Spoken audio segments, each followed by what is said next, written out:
এটা নবান্ন, আর এটা মা শীতলার মন্দির। নবান্ন হওয়ার অনেকদিন আগে থাকতেই মা শীতলার পুজো হয়ে আসছে, এবং যারা রয়েছেন ভাববেন না যে সরকারি ভাবে পুজো হয়, একেবারেই নয়। কিছু ভক্তমণ্ডলী তারা এখনো মা শীতলার মন্দিরের দেখভাল করে চলেছেন, পুজো আর্চা করে চলেছেন। অনেকে এখন এটাকে নবান্নের শীতলা মন্দিরও বলেন, তার কারণ একেবারেই নবান্নের কোলের মধ্যেই নবান্ন দেখা যাচ্ছে, বুঝতেই পারছেন। সেখানে মুখ্যমন্ত্রী কি এসেছেন বা খোঁজ নিয়েছেন শীতলা মায়ের পুজোর সময়? এই প্রশ্নটা তো একবার উঠছে। চলুন দেখি নবান্নের শীতলা মন্দিরের পুজো।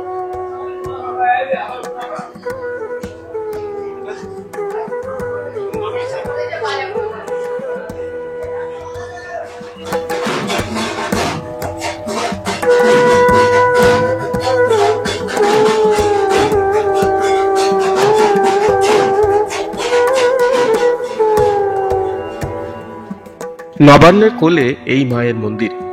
নবান্নের সিকিউরিটি পেরিয়ে ঢুকতে হবে মন্দিরে।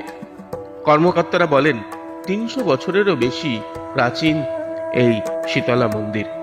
নবান্নের ভিতরে হলেও নাকি একবারও আসেননি মুখ্যমন্ত্রী।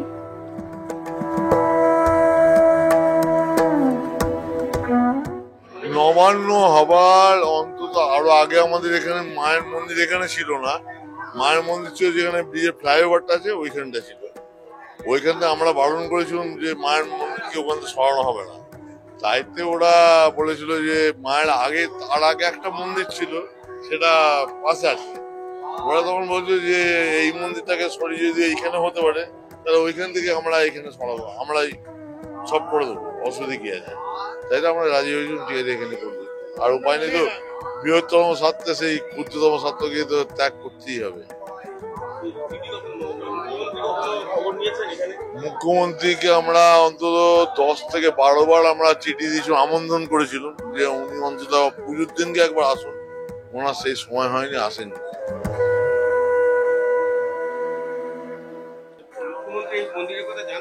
মুখ্যমন্ত্রীকে আমরা সেভারাল টাইম চিঠি দিয়েছি বাই পোস্ট, এবং চিঠি আমাদের ডকুমেন্টস আছে, ঠিক আছে। আমরা শুধু নবান্নে গিয়ে আমরা দিয়ে এসেছি। মুখ্যমন্ত্রী জানা উচিত, ওনার যেহেতু আমরা নিচে আছি, উনি 12তলার ওপরে আছেন।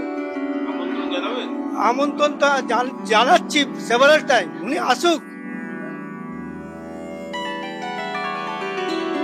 সবাই বলেন এই মা শীতলা ভীষণ জাগ্রত। ভক্তদের ভিড় দেখেই বোঝা যায় মায়ের টান। নবান্নের নিরাপত্তার ঘেরাটোপ পেরিয়ে আসেন নবান্নের সরকারি কর্মীরাও, কিন্তু মুখ্যমন্ত্রী আসেননি একবারও। বারবার আবেদন নিবেদন নিমন্ত্রণ সত্ত্বেও নয়, জানাচ্ছেন মন্দিরের কর্মকর্তারা। এটা আপনার অ্যাকচুয়াল হচ্ছে, এটা শরণার্থিত কাল। মানে আজকে আপনার এখানে আমাদের পাশেই বাড়ি, প্রায় আমাদের বাড়ি ধরুন 200 বছর, 250-300 বছর আগেকার। তার আগে থেকে এই মন্দিরটা হয়, এবং রামচরণ চক্রবর্তী উনি মায়ের মূর্তিটা পেয়েছিলেন, পাশেই ওনার বাড়ি ছিল। তাও ধরুন প্রায় 300 বছর আগে এই মন্দিরটা, মানে মায়ের মূর্তিটা ওঠে। তখন থেকেই ওনারাই সেবায়িত, ওনারাই পুজো আর্চা করতেন। আর এমনি বাৎসরিক পুজো আমার চৈত্র মাসের দিনক্ষণ দেখে পুরোহিত সেবায়িতা ঠিক করে, সেই অনুযায়ী আমাদের পুজো হয়। যেমন আপনার বলিদান, দণ্ডি খাটা, ধুনো পোড়া, যার যেরকম মানত থাকে সেরকম হয়।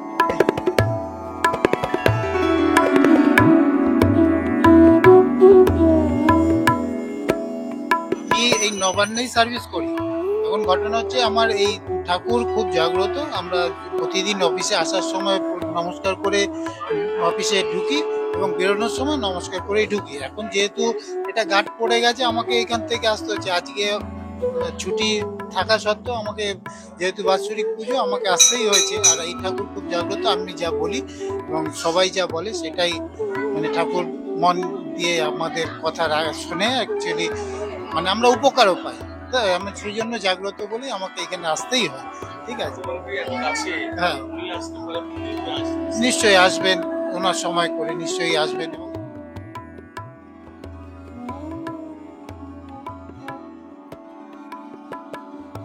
খুব আমাদের মা এখানে খুবই জাগ্রত, ছোট থেকে তো দেখছি, মানে মোটামুটি যা মনস্কামনা থাকে মোটামুটি সেটা পূর্ণ হয়, যেমন যা চাই পাই।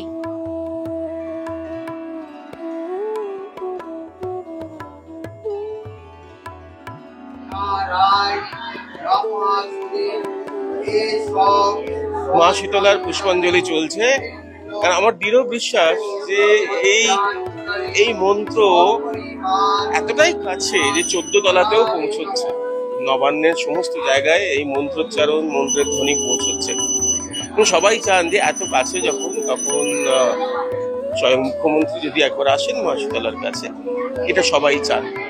তবে এ কথা অনস্বীকার্য, আসুন চাই না আসুন, মানুষ ভক্ত যারা, সেই মায়েরা, বোনেরা এবং সবাই ভক্তমণ্ডলীর কোনো অভাব এখানে হচ্ছে না। শীতলা পুজোয় শীতলা মায়ের কাছে একেবারে ভিড় নবান্নের এই শীতলা পুজো শীতলা মায়ের কাছে। সুরজিতের সঙ্গে প্রীতম দে, ক্যালকাটা নিউজ।